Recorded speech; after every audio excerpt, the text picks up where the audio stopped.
Hello everyone, welcome to lecture number 9 on the Indian economy prelim series. Today we are going to cover a very important topic, which is money and banking.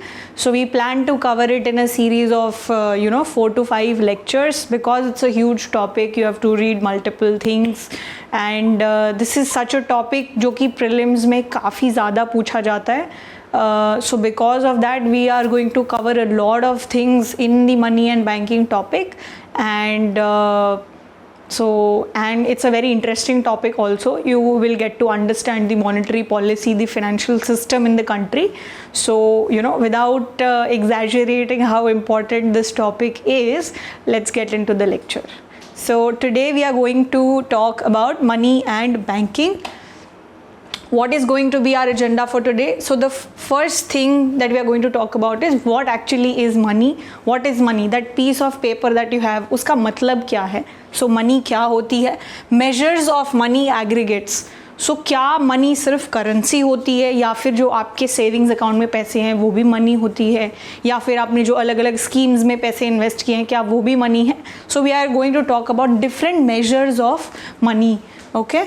And then we are going to talk about financial sector. किस तरीके से आप और हम जैसे लोगों के जो भी सेविंग्स हैं उसको किस तरीके से चैनलाइज किया जाता है ताकि जिन लोगों को एक्चुअली पैसे की ज़रूरत है उनको पैसा मिल पाए, कंट्री के लिए प्रोडक्टिव एसेट्स को क्रिएट किया जाए. So we will look at how savings are channelized through different kinds of institutions, and hence productive activities are carried out. So there are multiple institutions in place: money market, capital market, banks, non-banking financial intermediaries.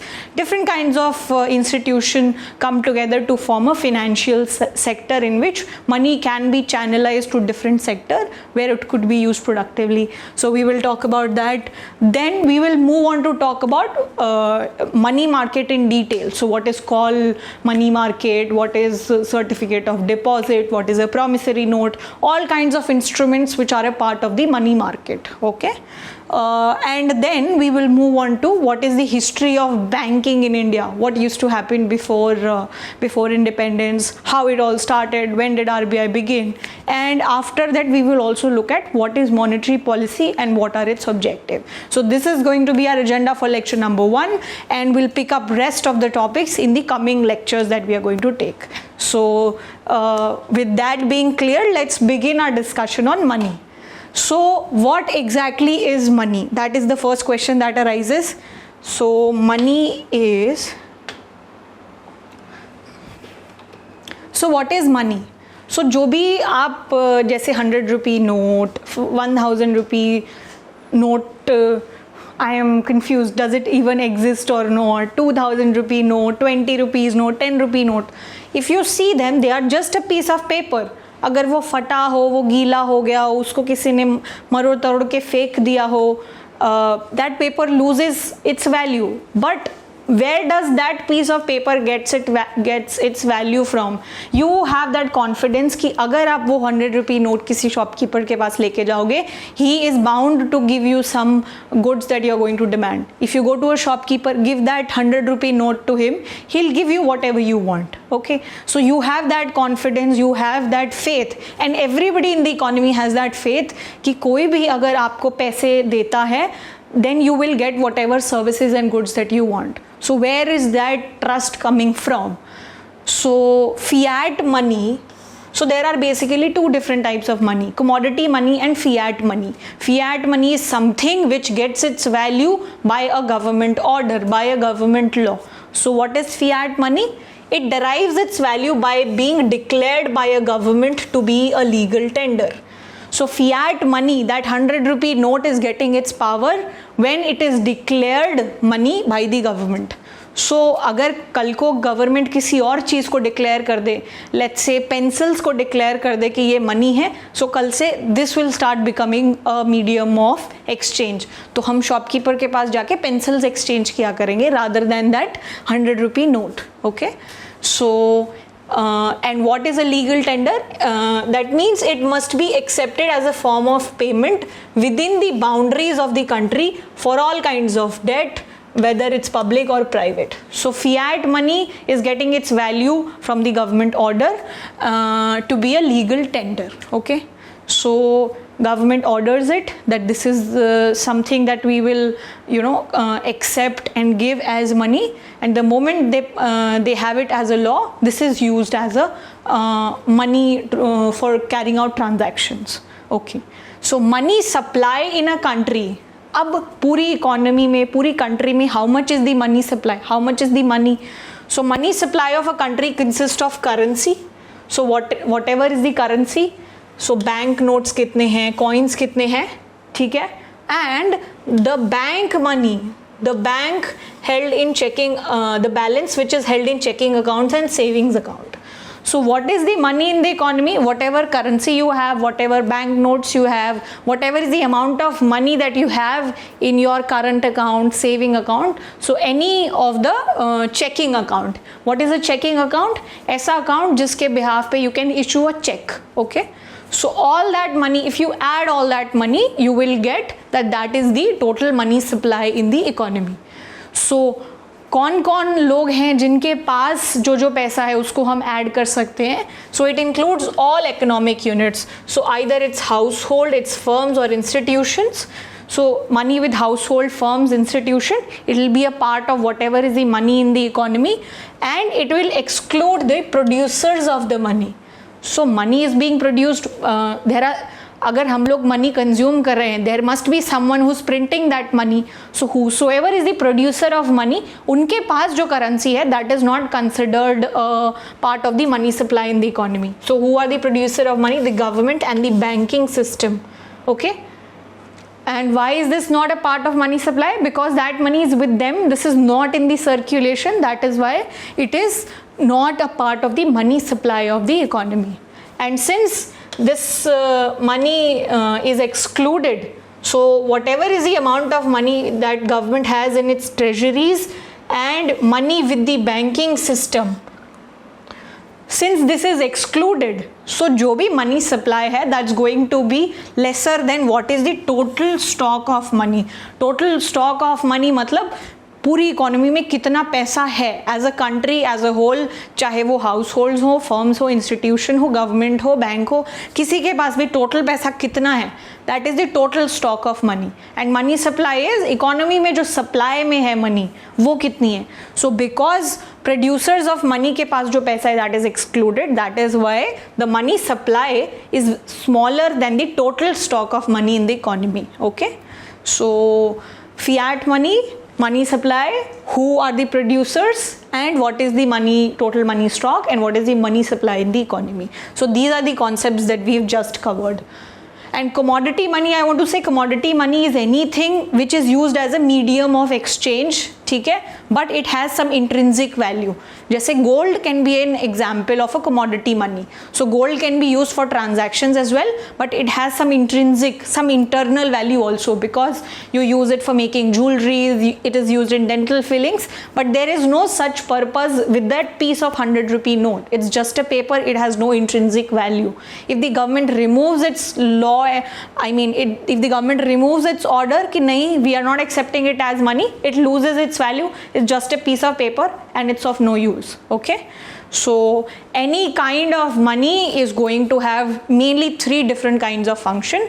It is a store of value, it can be used as a medium of exchange, and it's a unit of accounting as well. Okay, so these were the basic things about money.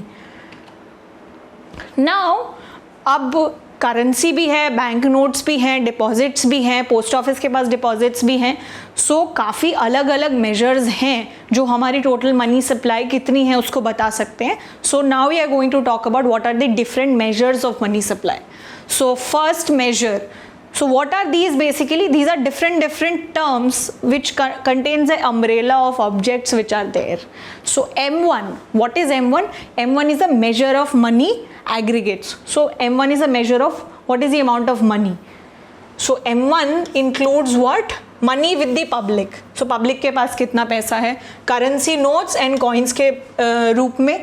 Second thing which is a part of M1 is demand deposits of bank, ऐसे deposits bank में जिसको अगर मैं कल को मेरे bank में जाऊं और मेरा ऐसा अकाउंट है, मान लीजिए सेविंग अकाउंट है, if I go to the bank, if I ask I want 1000 rupees, they are bound to give me 1000 rupees if I have that amount in my bank. So it's a demand deposit. You can go demand and they will give it to you. So demand deposits of bank, and what does demand deposit include?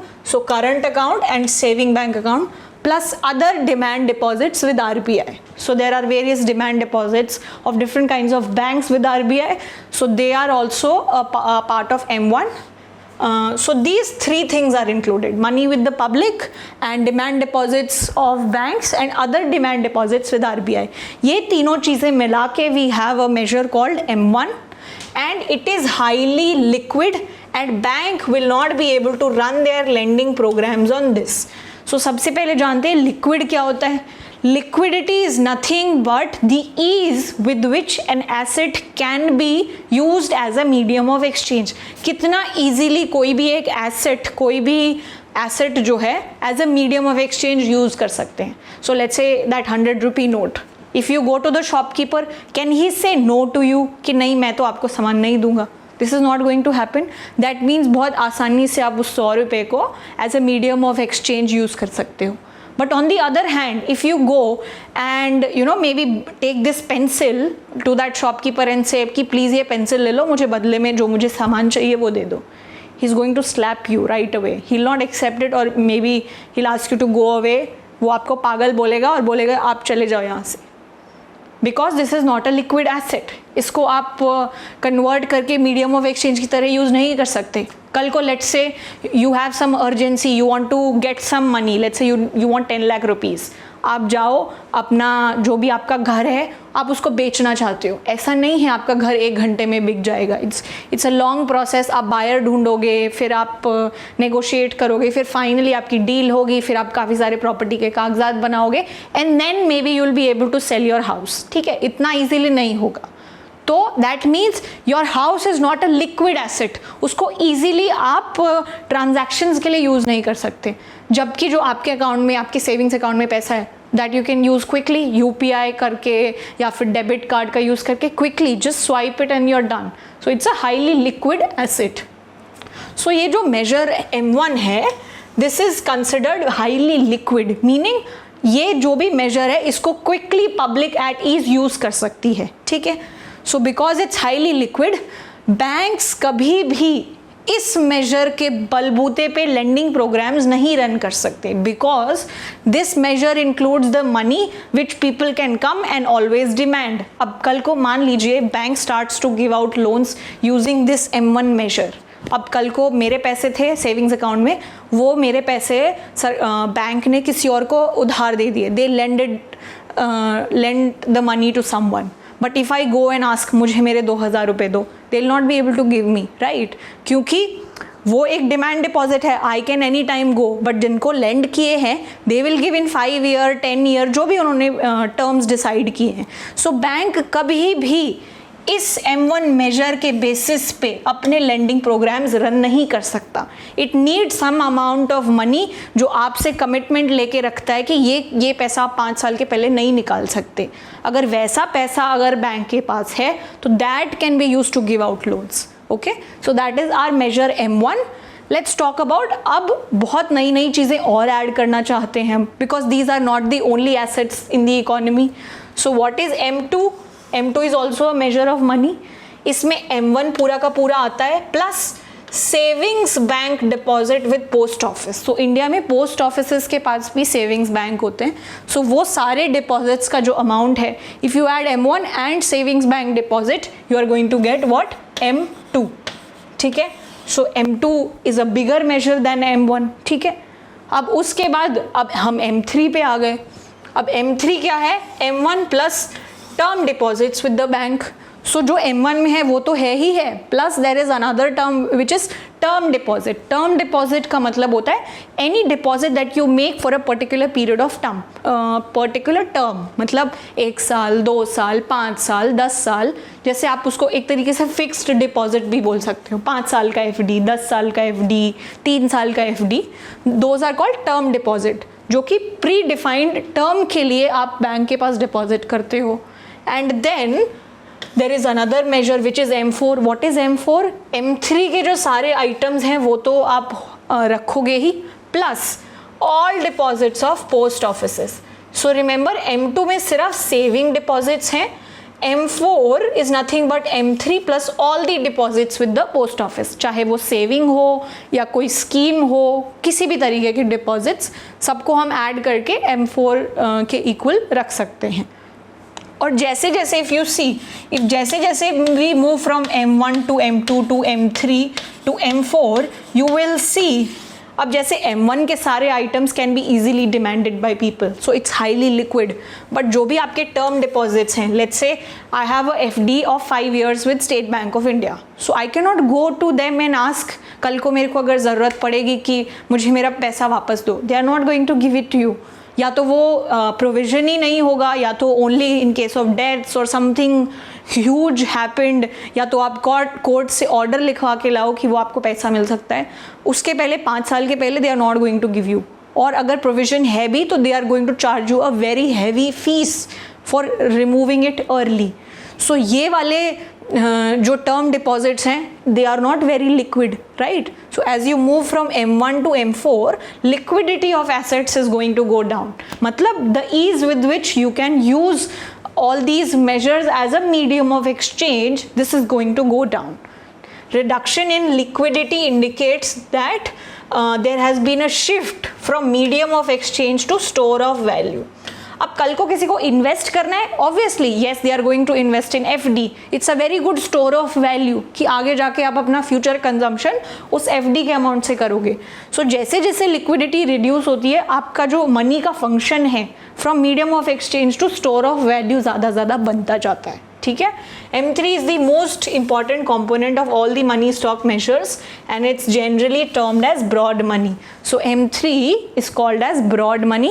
It's a widely used concept whenever there are any discussions regarding money matters. So we've talked about what is M1, M2, M3 and M4. As you go up, like move from M1 to M4, liquidity is going to go down. The function of money which is going to dominate is the store of value function. All right, is this part clear? Everything? All right, so we discussed what is money and then we discussed different measures of money.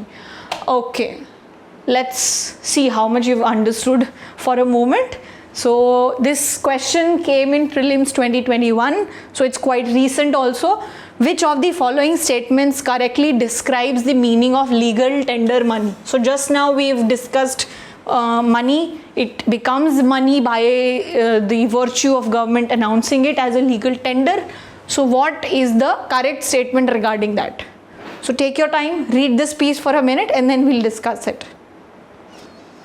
So is it the money which is tendered in courts of law to defray the fees of legal cases? क्या ये legal cases related कोई money है? Second is the money which a creditor is made compulsion to accept in settlement of his claim. मान लीजिए कि मैंने किसी से उधार लिया है. So is it the money विच मतलब मैंने किसी से उधार लिया है, अब मैं कल को उसको पैसे देने जाती हूँ. So can he refuse that 100 rupee note कि मैं ये पैसे नहीं ले रहा, this is not money. So can he do that? No, because by law everybody has to accept that piece of 100 rupee note. So the money which a creditor is under the compulsion to accept in settlement of his claim is the legal tender money. Let's read the third option also. The bank money in the form of checks, drafts, bill of exchange, is it legal tender money? Or the fourth one, the metallic money in circulation of a country. So which of these do you think is the most relevant option? So it's related to legal cases? No. Is it just money in the banks? No. Is it the metallic money? But there is paper money also. So this is not there. So legal tender money meaning any piece of money which someone cannot refuse to accept because it is money by law. So the money which a creditor is under the compulsion to accept in settlement of his claim, answer is B. This is your legal tender money. Okay? All right. Some few more things regarding money we are going to discuss now. Okay. I hope that question was clear. quite straightforward. Only if you know the concept you're done, that's fine. Okay, so in economics, the money supply or money stock is the total amount of monetary assets available in the economy at a specific time. So money supply या money stock क्या होता है, जो भी monetary assets हैं economy में at a particular period point of time. So वो deposits हो गए, post office deposits हो गए, currency हो गई, bank notes हो गए, coins हो गए, all of that is the part of money supply, or you can say money stock. There are different ways to define money, but the standard measures include currency in circulation and demand deposits. So we saw M1, M2, M3, M4, हर एक में अलग अलग measures हैं, but अगर generally आप money की बात करते हो, it's nothing but money in the currency and demand deposit, because ये सबसे ज़्यादा liquid होते हैं. And demand deposit क्या होता है? We've already discussed. So demand deposits are the deposits which are payable by the bank on demand by a customer, like CASA meaning current and saving account. So जो भी deposits bank को पे करने पड़ेंगे अगर कोई कस्टमर उनसे demand करता है, so डिमांड करते ही they have to pay that. वो जो भी deposits होते हैं उनको हम लोग demand deposits बोलेंगे. And all this money supply data, where are we going to get it? So the government, so it's recorded and published by the government or the central bank of the country. So these are the two institutions which are responsible for supplying that data on a continuous basis. All right, so this was our basic discussion on money and money measures. Now what do we do with this money? अब money आ गई है, money समझ लिया है क्या है, अब इस मनी का होता क्या है? अब ये मनी हमें चैनलाइज करनी पड़ेगी डिफरेंट एक्टिविटीज़ में, डिफरेंट प्रोडक्शंस में, मैन्युफैक्चरिंग में, अलग अलग सेक्टर्स में कुछ प्रोडक्शन करना पड़ेगा. अब ये मनी आप और मेरे जैसे लोगों से फाइनली उन लोगों तक कैसे पहुंचेगी जिनको एक्चुअली जेन्युइनली इसकी नीड है. So the people with the ideas और the plan who want to run a project, they lack money. We have money, we have our savings. बहुत सारे ऐसे 130 करोड़ 140 करोड़ लोग हैं जिनके पास अपनी अपनी सेविंग्स हैं. वो सारी सेविंग्स चैनलाइज होके रेलेवेंट लोगों तक जिनको ज़रूरत है कैसे पहुंचेगी? That is going to be through the financial sector. So financial sector में क्या क्या चीज़ें आएंगी? सबसे पहले तो फाइनेंशियल इंस्टीट्यूशंस होंगे. So these are all those institutions which will channelize our saving and give it to people who are actually in need. So हमारे पास पहले तो institutions होंगे. So these are the institutions which are engaged in collection and mobilization of saving and convert into investment. So they will collect money from people, obviously on their own choices. They are not going to force them. So they will be involved with the collection part, and सो जो भी आप save करोगे उसको finally investment में कैसे convert करेंगे, this is going to be the role of the financial institution. So it will include banks और non banking financial intermediaries और नॉन बैंकिंग फाइनेंशियल इंस्टीट्यूशन. जब भी आपके पास एक्सेस पैसा होता है usually you put it in your bank. अगर आप FD करोगे सो FD बैंक कहीं कहीं इंपॉर्टेंट प्रोजेक्ट्स में इन्वेस्ट कर सकता है. ओके, चलो ये तो इंस्टीट्यूशंस हो गए. अब ये इंस्टीट्यूशंस के साथ साथ फाइनेंशियल मार्केट्स भी होंगे. Financial markets is nothing but a place, I mean there doesn't need to be a physical place actually. So this is where all the exchange is going to happen. So financial markets are the markets which are engaged in the collection of saving from surplus units of economy and lending it to the deficit units of the economy for investment and other purposes. Surplus units मतलब the people who have more than what they can spend. Okay? आपके पास excess पैसा है जितनी आपको requirement है.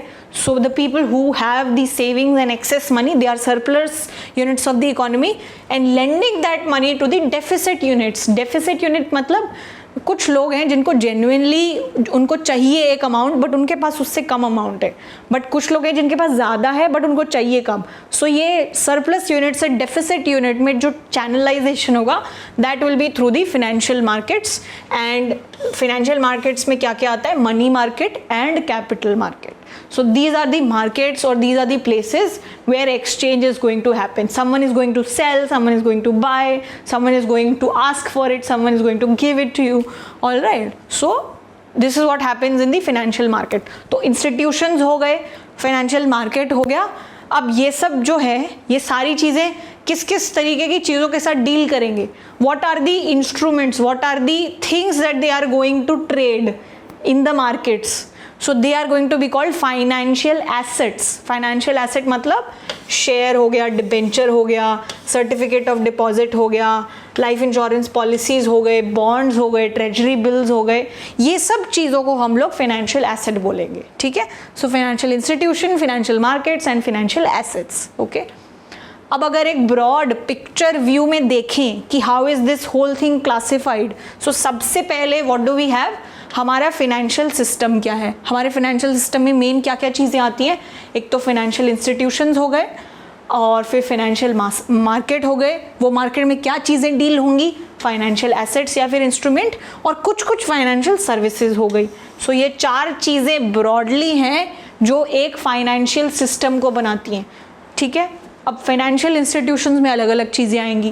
Financial institution में banking institutions हो गए, नॉन बैंकिंग इंस्टीट्यूशन हो गए. अब ये और बाइफरकेट होते हैं. बैंकिंग में कमर्शियल बैंक हो गया, कोऑपरेटिव बैंक हो गया, रीजनल रूरल बैंक हो गया, फॉरेन बैंक हो गया. अब ये सब में प्राइवेट बैंक हो गया, पब्लिक बैंक हो गया, ये सब बाइफरकेशन होता है. उसके अलावा we are going to have a separate discussion on banking and everything probably in our lecture 3rd or 4th. Okay, so let's not go deeper into it. But now, अब financial market किस किस तरीके हैं. Financial market में organised market और unorganised market. Organised मतलब formalised है, कुछ रेगुलेशंस हैं, उस तरीके का मार्केट. ऑर्गेनाइज्ड मार्केट में क्या क्या आ गए, कैपिटल मार्केट आ गया और मनी मार्केट आ गया. कैपिटल मार्केट अगर लॉन्ग टर्म के लिए फंड्स चाहिए या लॉन्ग टर्म्स के लिए फंड्स देने हैं, वो कैपिटल मार्केट होगा. मनी मार्केट शॉर्ट टर्म के लिए पैसा चाहिए और शॉर्ट टर्म के लिए ही पैसा देना है, वो सब मनी मार्केट में होगा. अब कैपिटल मार्केट में प्राइमरी मार्केट हो गया, सेकेंडरी मार्केट हो गया. We are going to have a separate lecture on capital markets as well. Today we are going to study money market. चलो ये तो ऑर्गेनाइज्ड हो गया. अब अनऑर्गेनाइज्ड क्या होता है, व्हाट इज अनऑर्गेनाइज्ड. जैसे मनी लेंडर्स हो गए, they are not a formal institution. आप जाओ उनके पास, बोलो मुझे पैसा चाहिए, they are going to quote a interest rate and you have to agree to it. Either या तो आपसे कोलैटरल लेंगे, घर लेंगे, कुछ भी, कोई भी कागज़ लेंगे, उसके बेसिस पे they will give you money based on their own interest rate that they are going to ask for. So वो अनऑर्गेनाइज्ड हो गया, कोई फॉर्मल तरीका नहीं है. ठीक है. फ्रेंड्स एंड फैमिली से जो पैसा लिया वो भी अनऑर्गेनाइज्ड तरीका है. ठीक है. So these are the markets and then you are going to have different kinds of financial assets and different kinds of financial services. अब सर्विसेज किस तरीके की हो गई, फंड बेस्ड सर्विस या फिर fee based service. leasing, hire, purchase, consumer credit, bill discounting, insurance, these are all fund based services. And fee based services, issue management, merchant banking, credit rating, debt restructuring, stock brokering, etc. For every transaction they are going to charge some part of it, some fees is related. All of that is called fee based service. So today we are going to go deeper into the money market. We are going to have a separate lecture on capital market, and then once again we are going to deeper into the banking side. What is the banking side? Okay, so let us discuss what is money market. So money market hota kya hai? So all the financial institutions that deal in short term securities and loans, gold, foreign exchange are termed as money market. So short term में जो भी fund provide करने वाले institutions हैं, they are a part of money market. Okay. Short term money is bought and sold on the money market and long term money is bought and sold on the capital market. So short term में money requirements, borrowing, funding, everything it's tackled within the money market. If long term it's tackled in the capital market. So maturity ranging from या तो आपको 1 दिन के लिए पैसा चाहिए या विद इन 1 साल के लिए पैसा चाहिए, वो सारे सिक्योरिटीज मनी मार्केट के अंडर आएंगे. एंड लॉन्ग टर्म में मोर देन 1 ईयर जितना भी आपको पैसा चाहिए, all of that is dealt in the capital market. Okay. अब मनी मार्केट का पर्पस क्या है, what are the functions. Money market के मेजरली 2-3 फंक्शंस हैं, जिसमें से पहला है demand and supply of short term. So short term money की डिमांड और सप्लाई को प्रॉपरली फुलफिल करना. दूसरा फंक्शन क्या है, जो भी बोरोवर्स एंड लेंडर्स हैं ऑफ शॉर्ट टर्म फंड्स, उनकी बोरोइंग और इन्वेस्टमेंट नीड्स को पूरा करना, to fulfil their borrowing and investment needs and at an efficient market clearing price. So अगर आप अनऑर्गेनाइज तरीके से ये फंक्शंस करोगे, यू माइट हैव टू पे a lot of cost. But if you do this in a marketplace in an organized manner, you are going to get the funding and investment rate which are efficient for both borrowers and lenders. Okay. The other thing that we have, like what is the function of this is ki it provides some more instruments to central bank, जिसके वजह से it can transmit its monetary policy in the economy. So central bank can interfere, can change a few things here and there, ताकि monetary policy का जो stance है, जो भी monetary policy central bank implement करना चाहता है उसको अच्छे से इकोनॉमी वाइड ट्रांसमिट कर सके. So it provides N Avenue for central bank intervention in influencing both the cost of liquidity and the amount of liquidity in the system. Liquidity, we just mean, when we say liquidity, it means the amount of money that we have in the economy. Okay. And apart from that, Reserve Bank of India occupies the central position. It is the apex body which regulates and controls the credit supply in the economy. So Reserve Bank also makes rules and everything for money market as well. अब money market है major दो तरीकों से it's divided into two major parts. First is the unorganised sector, second is the organised sector. So unorganised no regulation, organised regulation, changes happening, efficiency, all of those things. अब unorganised sector में क्या क्या आते हैं? The unregulated non-bank financial intermediaries, indigenous bankers and money lenders. So anyone who's involved in providing funding in the short term, but there are no regulations on them, or maybe they are not doing it at such a big scale that they need regulation, all of them will come under the unorganized sector. Now then, what is the organized sector? Organized sector will include banks, different SBI, Associated Bank, Nationalized Bank, Rural Bank, Cooperative Bank, and some non-governmental sector and other banks. So all banks are involved in the organized sector of the money market. It also includes, so RBI is a part of it because it's the one which is regulating it. All the private banks, public banks, development banks, NBFCs like LIC, UTI, International Finance Corporation, IDBI. So all the formal institutions that you can think of in your head, they are a part of the organized sector. And again, as we said, RBI is the main apex organization in the Indian money market, and it carries out the regulation and the development of Indian money market. So this was a brief overview of money market. Now let's go into the technicalities of what are the different kinds of instruments which are traded in the Indian money market. So अगर हम अब organise sector की बात करें, इसको और काफ़ी सारे मार्केट्स में फर्दर सब डिवाइड किया जा सकता है. So call money market, treasury bill market, commercial bill market, certificate of deposit, commercial paper, collateral loan market and repo market. So all of these are named based on the kind of instruments that are dealt within this market. अलग अलग instruments, अलग अलग features, अलग अलग market. That is the whole philosophy. So सबसे पहले let's talk about what is call money market. So call money, as the name suggests, call money कि एक कॉल पे आ गया, मतलब बहुत ही क्विकली मिलने वाली और बहुत ही शॉर्ट स्पैन के लिए जो आपको चाहिए.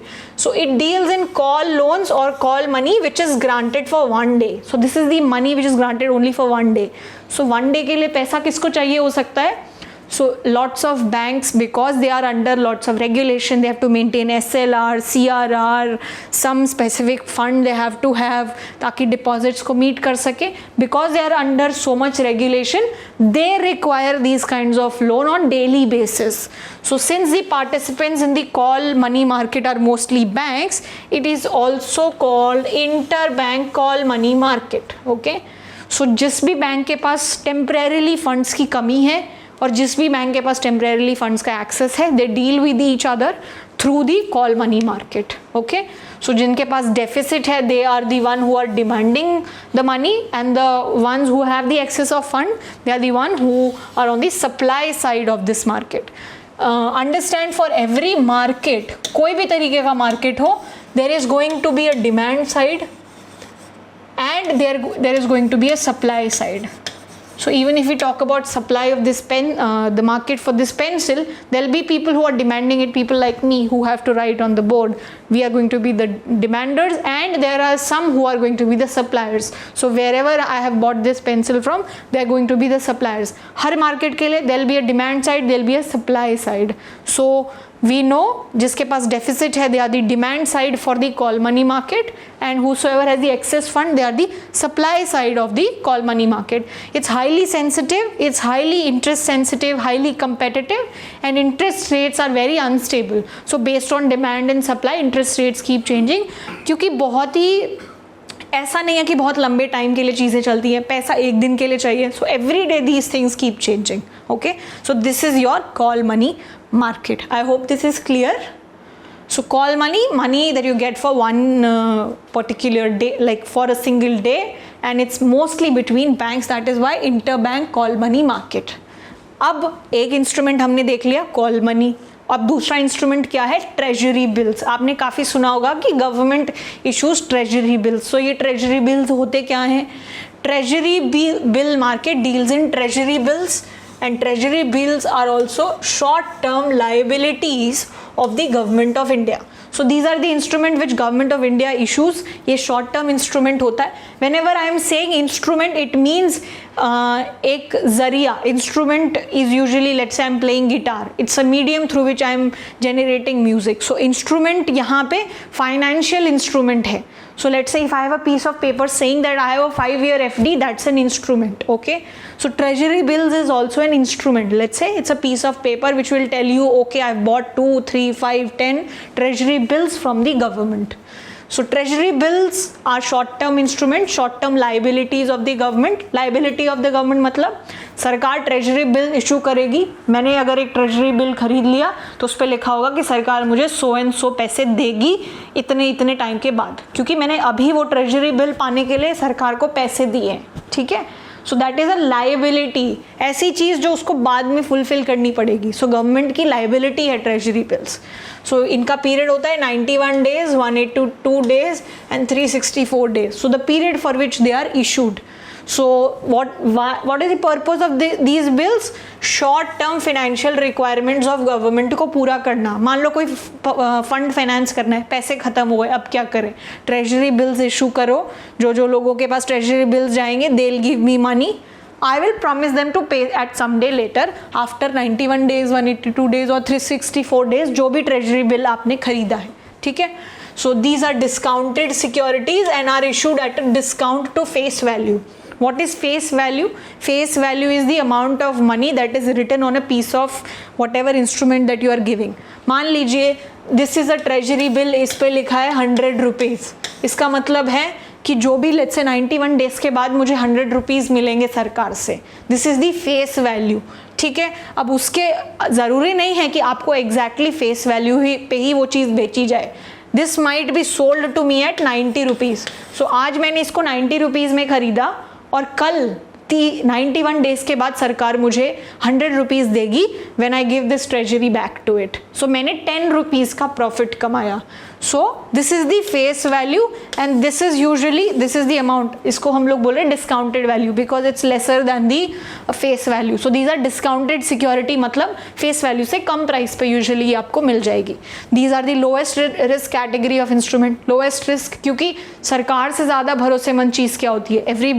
Everybody is like everybody has faith. चाहे सरकार किसकी है वो बदल जाए, बट सरकार एज एन इंस्टीट्यूशन हमेशा रहेगा and it will honor its liabilities. Hence it's the lowest risk possible for short term instruments. And who issues T-bills? Treasury bills. RBI issues T-bills at a prefixed date and a prefixed amount. 4 different type के treasury bills होते हैं. 14 days, 91 days, 182 days and 364 days. ठीक है, अब कौन कौन खरीदता है ये ट्रेजरी बिल्स को? सो रिजर्व बैंक खरीद सकता है, कमर्शियल बैंक्स खरीद सकते हैं, NBFCs खरीद सकते हैं. Treasury bills are highly liquid, they are very liquid, meaning कभी भी जाओ ट्रेजरी बिल दो, वापस बदले में पैसे मिल जाएंगे. It's highly liquid. Why? Because RBI is always ready to buy and discount them. So RBI is always, you can knock on its door any bank can knock on its door and say ki please take your treasuries and give me money, you will always have the option of getting the money. So RBI is always ready to buy them, that is why they are the most liquid. अब इसमें treasury bills भी दो type के होते हैं, ad hoc and regular. What is ad hoc? These are the treasury bills which are issued to state governments, semi government departments and foreign central bank. ये तीन institutions को वो लोग इशू करते हैं. सो ये बैंक्स को या जनरल पब्लिक को नहीं सेल किए जाते हैं and they are not marketable. इनको ऐसा नहीं है कि अगर मैंने एक ट्रेजरी खरीद ली, मैंने किसी और को बोला कि चलो ठीक है एक काम करो तुम मुझसे ये ट्रेजरी खरीद लो. This marketability is not there. Okay, When an instrument is marketable means कि मान लो मेरे पास एक ट्रेजरी बिल है तो मैं किसी और इंसान को जाके बोल सकती हूँ कि मुझसे ट्रेजरी बिल खरीद लो and he will be ready to do it. So marketable. So जैसे कैपिटल मार्केट में let's say I have shares, I can sell shares to other people. इस तरीके से मार्केटेबिलिटी होती है अलग अलग इंस्ट्रूमेंट्स की. अब रेगुलर टी बिल्स क्या होते हैं? Regular treasury bills are sold to banks, to publics and are freely marketable. Freely marketable होते हैं. ज़रूरी नहीं है कि मुझे अगर सरकार ने इशू किया है 91 डे का ट्रेजरी बिल तो मुझे 91 डेज वेट करना पड़ेगा अगर मुझे बीच में पैसे चाहिए. I can simply go to some people who are always ready to take or maybe you can go to the bank or things like that. आप उनके पास पहले ही चले जाओ अपनी maturity के पहले ही 91 days के पहले and they'll give the money to you. So that makes them marketable. And these both ad hoc and regular type of treasury bills, they are sold by RBI. So RBI manages the issues. कौन issue करता है? Treasury bill RBI issue करता है on the behalf of the government of India. So government of India का banking related सारा काम RBI करता है. ठीक है. So this was the bit on treasury bill. So हमने कॉल मनी देखा, एक दिन का. ट्रेजरी बिल अलग अलग मेचोरिटी है, 14, 91, 182, 364 डेज. अलग अलग पर्पज है. Highly liquid, free, almost lowest risk category and RBI is the one who is doing the issue of treasury bill market. All right. So this is a particular instrument which the government use अगर उसको short term में funding की need है तो. Short term में पैसा चाहिए कोई भी प्रोजेक्ट को फुलफिल करने के लिए. ओके. उसके बाद there is another piece of instrument, another market based on a different piece of instrument. This instrument is commercial bill. Commercial bill क्या होता है? अब मान लीजिए आप जो हो, आप एक प्रोड्यूसर हो, लेट्स से आप कॉटन लेते हो, आप खेतों से कॉटन लेते हो. अब कॉटन से कुछ जो है let's say some cotton cloth आप बनाते हो. Sorry, cotton cloth. ठीक है. आप कॉटन क्लॉथ बनाने वाला मैन्युफैक्चरिंग यूनिट है आपके पास. अब आपसे ये जो कॉटन क्लॉथ है ये कौन खरीद रहा है? लेट्स से कोई एक ब्रांड है जो अपने अलग शर्ट्स, पैंट्स ये सब बनाता है. ठीक है. सो दैट इज अनदर प्रोड्यूसर. ठीक है. सो यहाँ पे आप कौन हो गए? सेलर हो गए. और ये जो हो गया, ये हो गया बायर. ठीक है. अब ये जो है अपने कॉटन क्लॉथ्स आपको सेल कर रहे हैं और ये जो है आपसे वो कॉटन क्लॉथ जो है खरीद रहे हैं. अब यूजुअली बिजनेसेस में ऐसा नहीं होता है कि सारे पेमेंट ऑटोमेटिकली तभी के तभी हो जाए. ये बहुत ही बड़ा बल्क ऑर्डर्स होते हैं और इनके पेमेंट्स यूजुअली डिलेड होते हैं. सो क्रेडिट पे, उधारी में ये लोग लेते हैं. ठीक है. इससे रिलेटेड जो इंस्ट्रूमेंट है उसको हम बोलेंगे कमर्शियल बिल. अब कमर्शियल बिल होता क्या है वो देखते हैं. Commercial bill market deals in commercial bill which is issued by firms. So firms issue commercial bill and generally it's generally 3 month maturity होता है period. 3 महीने का एक maturity period होता है उस इंस्ट्रूमेंट का. उससे ज़्यादा भी हो सकता है, 60 day, 90 day डिपेंडिंग ऑन आप किस सेक्टर में काम कर रहे हो. अब कमर्शियल बिल क्या होता है? अब इसने इस सेलर ने इसको सामान बेच दिया. ये बायर है. अब बायर को कुछ पैसे देने पड़ेंगे इस सेलर को, बट इस बायर के पास अभी पैसे नहीं है. तो वो पैसे देने की बजाय क्या करता है? एक कमर्शियल बिल जो है जनरेट करता है. It generates a commercial bill. So let me right that this is CB. ये कमर्शियल बिल है जो इस बायर ने जनरेट किया है. ठीक है. अब ये कमर्शियल बिल क्या होगा? commercial bill is a promise to pay a specified amount in a specified period by the buyer of goods to the seller of good. So इस commercial bill में लिखा होगा कि मान लीजिए मैं 100 रुपये जो है इस फर्म को 3 महीने बाद दूंगा. Commercial bill is just a promise like that. ठीक है. अब सेलर जो है जिसने इसको पैसे दिए, जिसने इसको सामान दिया है ऑन क्रेडिट, उधारी में जो सामान दिया है, ही टेक्स दैट बिल, मतलब वो बिल बनाता है, जो भी उसने कमर्शियल बिल बनाया वो कमर्शियल बिल जो है बायर को दिया. सो जनरली हुआ क्या, इसने इसको सामान बेचा, इसने एक बिल बनाया, वो बिल जो है इस बायर के पास भेजा, और जैसे ही बायर ने लिखा कि ठीक है accepted, I have accepted this commercial bill, या तो वो लिखे या तो उसका बैंक लिखे, now it has become a marketable instrument. Marketable instrument बन गया है. अब ये मार्केटेबल इंस्ट्रूमेंट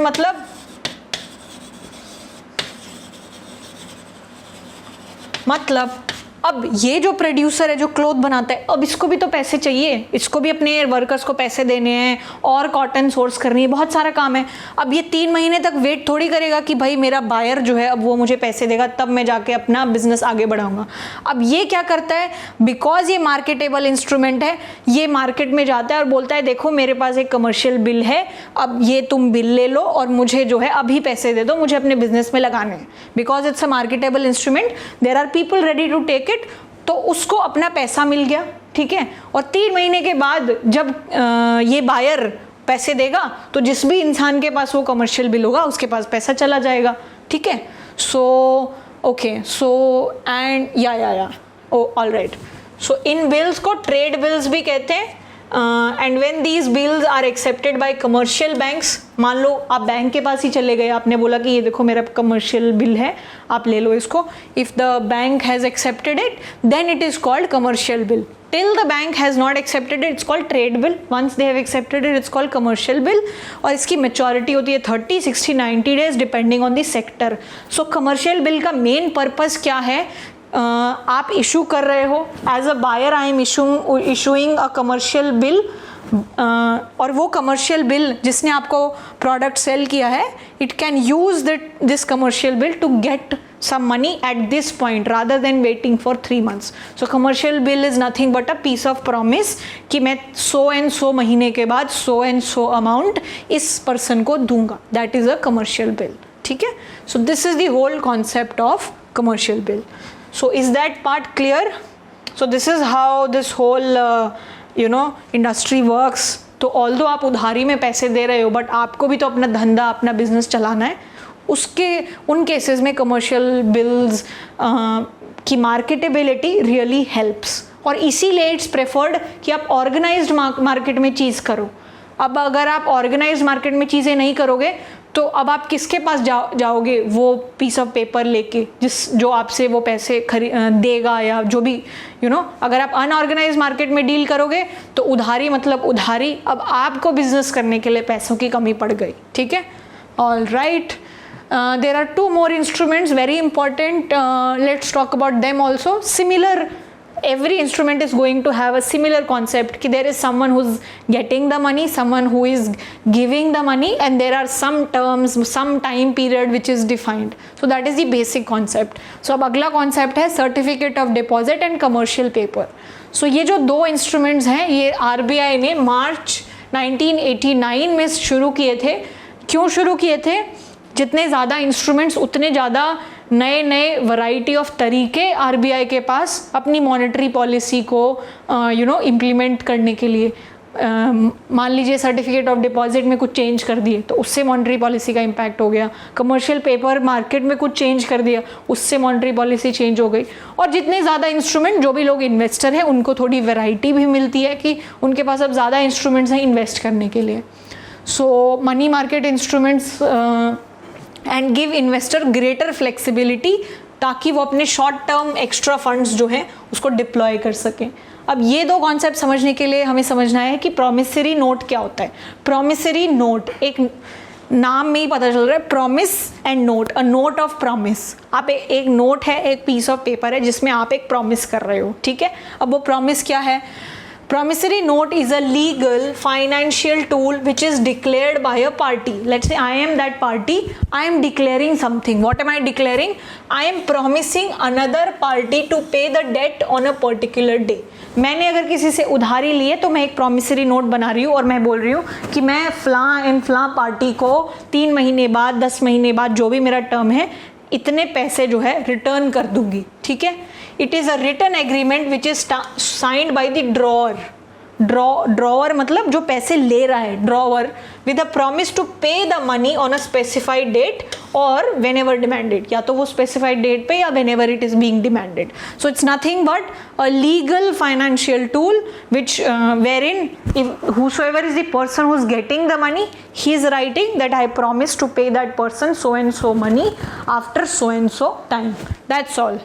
ठीक है. सो ये तो हो गया कॉन्सेप्ट. अब प्रॉमिसरी नोट का यूज़ कहाँ हो रहा है? सो जो सर्टिफिकेट ऑफ डिपॉजिट है, it is a negotiable promissory note. It's a promissory note which is secure and short term. Secure मतलब कोई सिक्योरिटी है जिसके बेसिस पे ये चीज़ इशू की जा रही है and it's up to 1 year इन नेचर. सो यूजुअली जो शेड्यूल्ड कमर्शियल बैंक्स होते हैं they issue certificate of deposit. Scheduled commercial bank, the banks which are in the schedule of the you can say the RBI Act, if I'm not wrong. Okay. So certificate of deposits is nothing but a promissory note which is secure and short term, and scheduled commercial banks usually issue certificate of deposits. Okay. अब commercial paper क्या है? Commercial paper भी promissory note है but ये secured नहीं है, ये unsecured है. सिक्योर्ड का मतलब होता है कि मान लीजिए सिक्योर्ड का मतलब है कि मान लो किसी बैंक ने एक सर्टिफिकेट ऑफ डिपॉजिट आपको इशू किया. ठीक है. अब आप गए कि देखो अब मुझे मेरी मैच्योरिटी हो गई है, 3 महीने हो गए हैं, आपने जो प्रॉमिस किया था अब मुझे मेरे पैसे वापस करो. For some reason if it's not able to provide you the money, then there is some security that you have that you will get your money. So either government will give it to you or some sort of provision is there, hence these are secured. But commercial paper is similar to certificate of deposit except for one thing, that it is not secured. So it is unsecured. Nobody is giving you a guarantee. So commercial paper are negotiable short term promissory note with fixed maturity. So कोई guarantee नहीं है, कोई security नहीं है. कल को वो corporate firm या जो भी है अगर वो डिफ़ॉल्ट करता है तो government is not liable to give you the money. आपने अपनी बुद्धि अपने विवेक से जाके अपने पैसे इन्वेस्ट किए थे, अब कोई सिक्योरिटी नहीं है. So high rated corporates they can issue commercial papers. So जब भी जब भी corporates को which are highly reputed and they have good ratings based on the government criteria, whenever they need funding they can issue commercial papers. Okay, so it's type of a debt कि आप उधार ले रहे हो. ठीक है, for short term. चलो, this is certificate of deposit and commercial paper market. Nothing but a method of getting money in the short term. अब collateral loan market क्या होता है? कोलैटरल लोन मार्केट, लोन लेना based on a collateral. Collateral मतलब ऐसी चीज़ जो आप गिरवी रख के लोन ले रहे हो. मान लीजिए मुझे लोन चाहिए, आई हैव अ हाउस, मैं अपना घर गिरवी रखूंगी, बैंक को दूंगी, बोलूँगी कि अगर मैं पैसे नहीं दे पाई तो मेरा घर मुझसे जब्त कर लेना. So that is collateral loan market. एक लोन लेना बेस्ड ऑन अ कोलैटरल. ठीक है. In this market loans are often secured against collateral security. So ये सिक्योर्ड लोन का टाइप है. सिक्योर्ड लोन मतलब अगर कल को मैंने बोला कि मेरे कैपेसिटी नहीं है आपको पैसे देने की, तो बैंक बोलेगा कोई बात नहीं, आपने जो घर गिरवी रखा था वो बैंक जब्त करेगा और बैंक अपने पैसे वो उस घर को सेल करके रिकवर करेगा. So this is collateral loan market. अब हमने क्या क्या पढ़ा है? Call money market, treasury bill market, commercial bill market, certificate of deposit, commercial paper, collateral loan, and now there is a repo market as well. So what is repo market? Repo market, repo का मतलब होता है cell and repurchase. ठीक है. अब repo, cell and repurchase मतलब cell and repurchase. तो इसका मतलब क्या हुआ? पहले तो बेच दो फिर दोबारा से खरीद लो. इसका क्या मतलब है? तो जो हमने एग्जाम्पल दिया था कि जो सेलर है, क्लॉथ जो प्रोड्यूस करता है, अब उसके पास एक कमर्शियल पेपर था लेकिन उसको अभी पैसे चाहिए थे, तो वो एक इस तरीके के अग्रीमेंट, एक रेपो अग्रीमेंट, एक सेल एंड रीपर्चेज अग्रीमेंट में आ सकता है किसी के साथ, और वो क्या बोलेगा, अभी तो मैं ये commercial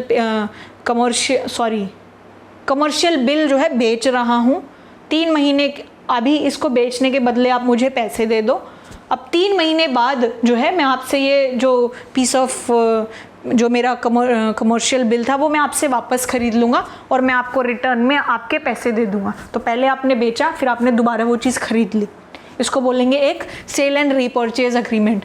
it's a sale of a security coupled with an agreement to repurchase the same security at a specified price at the end of the contract. तो सेम चीज़ खरीदी, सेम चीज़ बेच ली, ठीक है, बिकॉज ऑफ सम नेसेसिटी कि आपको अभी fund चाहिए, मान लो मेरे पैसे हैं 3 महीने बाद आने हैं लेकिन मुझे अब कुछ करना है, अभी चाहिए मुझे फंड। इस केसेस में आप अपनी कोई एक चीज़ अभी सेल कर दो और बोलो कि 3 महीने बाद मैं आपसे यही चीज़ दोबारा खरीद लूँगा, ठीक है। Sale of a security coupled with an agreement to repurchase the same security at a specified price at the end of the contract. So repo market क्या है? It's a market where securities are exchange for cash with an agreement to repurchase the security at the future date. So these were broadly the instruments that are there in the money market, चाहे government हो या different banks हो. Alright, so अब after discussing all the instruments, all the kinds of markets in the money market, there is a new kind of a bond, new kind of a instrument you can say, which is, you know, which has been in the news पिछले काफ़ी time से, not this year, पहले काफ़ी time से. So that is masala bond. It's a very different name, masala bond. So masala bond क्या है? Basically these are the bonds, या तो सरकार इशू करे या तो प्राइवेट सेक्टर इशू करे in rupees to foreign banks और फॉरेन पब्लिक. तो फॉरेनर्स को इंडियन रुपीज़ में अपना बॉन्ड इशू करने का जो पूरा मैकेनिज्म है उसको हम लोग मसाला बॉन्ड बोल रहे हैं. सो पहले क्या होता था कि अगर आपको बाहर से फंडिंग चाहिए, बाहर से पैसा चाहिए, तो जिस भी कंट्री में जहाँ पे भी आप इशू करना चाह रहे हो उनकी करेंसी में बॉन्ड ऑफर करो, मतलब कि $100 में आपको वो बॉन्ड मिलेगा. बट अब आप क्या कर रहे हो? रुपीज़ में ही वो बॉन्ड जो है सप्लाई कर रहे हो कि this is a 100 rupee bond, ठीक है. अब वो 100 रुपी बॉन्ड अगर किसी फॉरेन इंस्टीट्यूशन को खरीदना है तो पहले वो अपनी जो भी करेंसी है उसको रुपी में कन्वर्ट करेगा और फिर आपसे खरीदेगा. So these are rupee denominated bonds. So masala bonds are rupee denominated overseas bond जो आप फॉरेन मार्केट्स में इशू करोगे. And what will it help with? Masala bond will help to internationalize the Indian rupee and also deepen the Indian financial system, public and both private sector, ठीक है. सो internationalise करना हमारे Indian rupee को. And by issuing the bonds in rupees, Indian companies are shielded against the risk of currency fluctuations typically associated with borrowing in the foreign currency. तो usually क्या होता था, अगर कोई भी लेट्स से इंडियन फर्म या Indian government अगर foreign bonds issue कर रही है फॉरेन करेंसी में, तो उनकी करेंसी को कुछ भी होता है तो उससे हमारे बॉन्ड्स में हमको रीपे करने में प्रॉब्लम आती थी कि अगर वैल्यू ज़्यादा हो रही है तो शायद हमें ज़्यादा रीपेमेंट करना पड़े. सो फ्लक्चुएशंस पे डिपेंडेंट था. अब जब हम सिर्फ रुपी में ही चीज़ें इशू कर रहे हैं और रुपी तो हमारी खुद की करेंसी है तो उसको हम आसानी से मैनेज कर सकते हैं. So this prevents you from currency fluctuation. And this bonds will also help Indian corporates to reduce its interest cost burden on the debt amount of the balance sheet. So अब मसाला bond because foreign markets में issue करने हैं, वहाँ पे generally इतना high interest rate नहीं है, तो अगर इंडिया में 9% इंटरेस्ट देना पड़ता तो वहाँ पे 7% इंटरेस्ट में भी it can become a lucrative instrument. So इससे क्या होगा, इंटरेस्ट कॉस्ट बर्डन जो है, जो भी डेट ले रहा है उस पर कम होता है. And what was the first bond which was issued? This was issued by the world bank in 2014 to fund an infrastructure project in India. So first masala bonds were issued by the World Bank in 2014 to fund an infrastructure project in India. All right. So a relevant question related to that was asked in prelims 2016. It says with reference to IFC Masala bond, which was sometime seen in the news at that time, which of the following given statement is correct? So let me read the statement. The first statement is International Finance Corporation, which offers these bonds, is an arm of the World Bank. So we've just seen that yes, it was an arm of World Bank. So the International Financial Corporation, it's an arm of World Bank, yes, and it takes up different kinds of development projects. And second thing about the Masala bond was they are rupee denominated bonds and a source of debt financing for the public and private sector. Yes, these are issued in rupees and they can be a very good source of debt financing for both the public and the private sector. So this statement is also true and this is also true. The first bonds that were issued, they were issued by IFC, which is also the arm of World Bank. So both these statements are correct. So statement 1 and 2. All right. So now let's look at a few questions that have come in the past in the prelims paper on this topic. Alright, so now that we've done a bit of a concept part on the money and banking part, let's look at a few questions which have come in the prelims. So this question has come in prelims 2021, quite recent. So let's talk about it. We've discussed almost all the concepts which are useful here. So with reference to Indian economy, consider the following statements. So you're given few statements and then you have to answer which one is correct. So commercial paper is a short-term unsecured promissory note. So just now we were discussing CD and CP, and yes, it's a short term, yes, because money market, unsecured, very nice, and promissory note. So first makes sense, this is true. Let's look at the second one. Okay, so certificate of deposits is a long term instrument which is issued by the RBI to a corporation. So first thing, it's not a long term instrument because हमने money market में इसको पढ़ा, money market में short term instrument है. So this is not true. Second, so the third part, call money is a short term finance used for interbank transactions. What do you think, it's true or not? So call money, quick money. So this is also true, and it is also called interbank call money market. So call money, this part is true. The fourth thing is zero coupon bonds are interest bearing short term bonds which are issued by scheduled commercial banks to corporation. कौन issue करता है, क्या issue करता है, वो part तो हम फिर भी बाद में देख लेंगे. Zero coupon bond is something जो आपको 0% इंटरेस्ट दे. So these are not interest bearing. So ये स्टेटमेंट यहीं पे ही खत्म हो जाती है. ठीक है, zero coupon bond, zero interest rate. So which two statements are correct? Option 1 and 3. Certificate of deposit is a short term instrument and it's usually issued by scheduled commercial banks. ठीक है, zero coupon bond is a no interest bearing short term bond. So rest of the things it's fine. Interest bearing, they don't bear any interest, so that is why this is also wrong. So we are option 1 and option 3 are correct, so option C is correct here. All right, so once you know the definitions, it's a cakewalk. All right, moving on, let's see. This also came in 2021 prelims, quite recent. Okay, so consider the following statement. Reserve Bank of India manages and services the Government of India securities but not state government securities. So RBI जो है both central government and state government securities को manage करता है. So this statement is not true.